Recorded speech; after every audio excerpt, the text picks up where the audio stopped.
మన గొంతు చాలా బలంగా ఉంది. సబ్ రీజనలిజం అనే యాటిట్యూడ్ తీసేయాలి మన దగ్గర. మీరు ఉత్తరాంధ్ర, మీరు రాయలసీమ, ఏంటి రాయలసీమ, ఏంటి ఉత్తరాంధ్ర, ఏంటి గోదావరి జిల్లాలో అన్ని కలిపి ఆంధ్ర కాదా? అందరూ మాట్లాడి తెలుగు వాళ్ళం కాదా?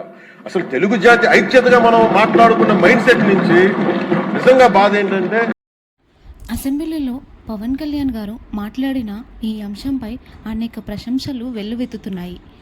మాట్లాడుకున్న మైండ్ సెట్ నుంచి నిజంగా బాధ ఏంటంటే మన ఆంధ్ర కన్ఫైన్ అవ్వాల్సి వచ్చింది.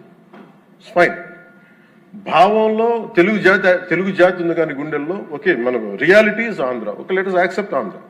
మళ్ళీ దీంట్లో కూడా ఇందాక మీరు చెప్తున్నారు, లోకేష్ గారు చెప్తామంటే మీ ఉత్తరాంధ్రకి అవసరం లేదా అంటే, ఇంకా మనలో కూడా మనకి సబ్ రీజన్స్ పెట్టుకుంటే ఈ రాష్ట్రానికి ఎవరు రక్షించలేడు. మన ఇంతమంది ఉండి మీరందరూ చదువుకున్న వాళ్ళు, అద్భుతమైన ఏమంటారు అనుభవం ఉన్నవాళ్ళు, మీరు కూడా మీరు కూర్చోబెట్టి దీన్ని బలంగా ప్రజల దగ్గర తీసుకెళ్ళిపోయి ఇదంతా మంది ఒకటే నేల, ఒకటే రాష్ట్రం, ఒకటే భాష, ఒకటే జాతిని మనం బలంగా బల్లగుద్ది చెప్పకపోతే గెలుపు ఎక్కడ ఉంటుందంటే మన బలహీనత వాళ్ళ గెలుపు. అది గుర్తుపెట్టి, మన బలహీనత, మన అనైక్యత.